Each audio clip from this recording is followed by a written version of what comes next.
ಹಲುಬಿದಳು ಲಲಿತಾಂಗಿ.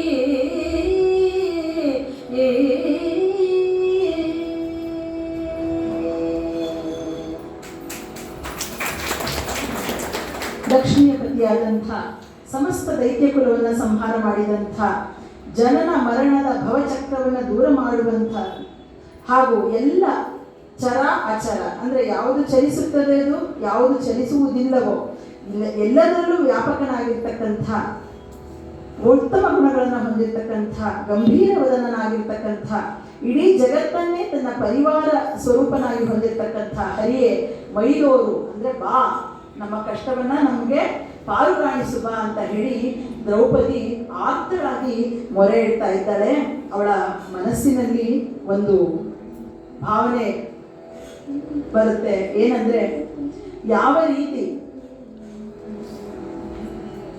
ಸತಿಯನ್ನ ಪರಶಿವನಿಗೆ ಮದುವೆ ಮಾಡಿಸುವಂತಹ ಕಾರ್ಯದಲ್ಲಿ ಮನ್ಮಥ ತನ್ನ ಬಾಣಗಳ ಜೊತೆ ಹೋಗಿ ಆ ಹೇಮಕೂಟದಲ್ಲಿ ಈಶ್ವರನ ಮೇಲೆ ಬಾಣ ಪ್ರಯೋಗ ಮಾಡ್ತಾನೆ. ಅವನು ಮಾಡಕ್ಕೆ ಹೊರಟಿದ್ದು ಒಳ್ಳೆ ಕಾರ್ಯ, ಆದರೆ ಫಲಸ್ವರೂಪವಾಗಿ ಅವನು ಏನಾದ, ಅವನು ಸುಟ್ಟು ಹೋದ.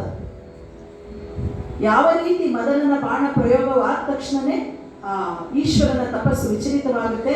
ಕೋಪದಿಂದ ತನ್ನ ಮೂರನೆಯ ಕಣ್ಣನ್ನು ತೆಗೆದು ಎದುರಿಗಿದ್ದಂಥ ಕಾಮನನ್ನು ಸುಟ್ಟು ಭಸ್ಮ ಮಾಡಿಬಿಡ್ತಾನೆ. ಅದೇ ರೀತಿ ಇವತ್ತು ದುರ್ವಾಸರು ಬರ್ತಾರೆ.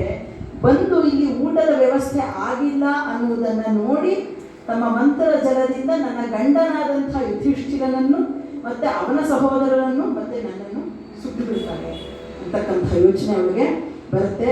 ಯಾವ ರೀತಿ ಕಾಮನ ಒಂದು ಹಣೆ ಬರಹ ಭಗವಂತ ಬರೆದಿದ್ನೋ ಅದೇ ರೀತಿ ಇವತ್ತು ನಮ್ಮ ಹಣೆ ಬರಹವನ್ನು ದೇವರು ಬರೆದಿದ್ದಾನೆ. ನಾವು ಸುಟ್ಟು ಭಸ್ಮ ಆಗೋಗ್ತೀವಿ. ಏನು ಮಾಡೋದು ಕೃಷ್ಣ, ನೀನೊಬ್ಬನೇ ನಮಗೆ ಕಾಣಿಸ್ತಾ ಇರುವಂಥದ್ದು, ಏನಾದರೂ ಬಂದು ಇಲ್ಲಿ ನಮಗೆ ದಾರಿಯನ್ನು ತೋರಿಸು ಅಂತ ಕೇಳ್ತಾ ಇದ್ದಾಳೆ.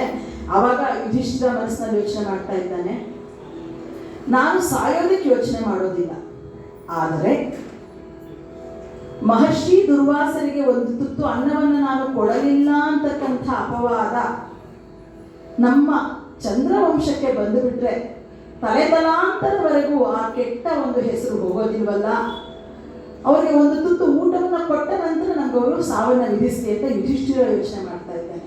ಇವಳಿಗೆ ತನ್ನ ಮಾಂಗಲ್ಯ ಭಾಗ್ಯದ ಯೋಚನೆ, ಅವನಿಗೆ ತನ್ನ ವಂಶದ ಯೋಚನೆ. ಹೀಗೆ ಹಲುತ್ತಾ ಇದ್ದಾಳೆ. ಮತ್ತೆ ಮುಂದೆ ಪ್ರಾರ್ಥನೆ ಮಾಡ್ತಾ ಇದ್ದಾಳೆ, ಅರಸುವನೆ ಪರಿಪೂರ್ಣ ಅಂತ ಹೇಳಿ. ಅರಸುವನೆ ಪರಿಪೂರ್ಣ, ಅರಸುವನೆ ಪರಿಪೂರ್ಣ, ಕೇಳೆಂಬರುವೆನೆ ಸರ್ವಜ್ಞ,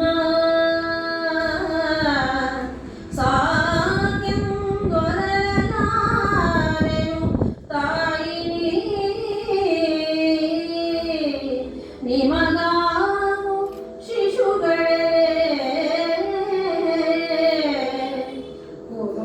ಉರುಗುದೋರೈ ಕೃಷ್ಣ,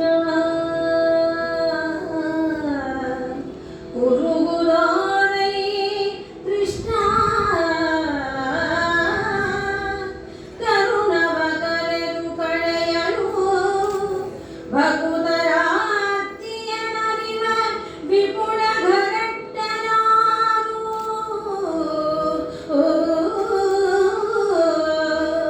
ವಿಪುಲ ಘರಟ್ಟನಾರುಂಟೆಂದರು ಎಂದು ಮುಖಿ.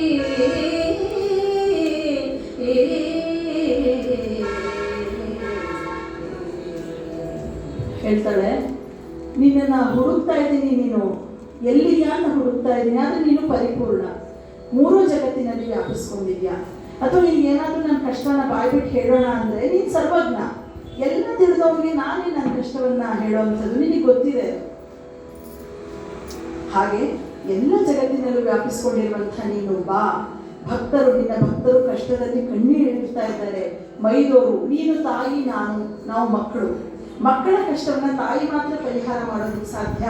ನಿನ್ನಂಥ ಅತುಳ ಕೀರ್ತಿವಂತರು ಈ ಸಮಯದಲ್ಲಿ ನಮ್ಮ ವಂಶದ ಮರ್ಯಾದೆಯನ್ನು ಉಳಿಸಬೇಕು ಅಂತ ದ್ರೌಪದಿ ಅಳ್ತಾ ಇದ್ದಾಳೆ. ಮುಂದೆ ಇನ್ನೊಂದು ಪ್ರಸಂಗವನ್ನು ಜ್ಞಾಪಿಸ್ಕೊಳ್ತಾಳೆ. ಮುನ್ನವೇ ಮುನಿದು ಅಂಬರೀಷನ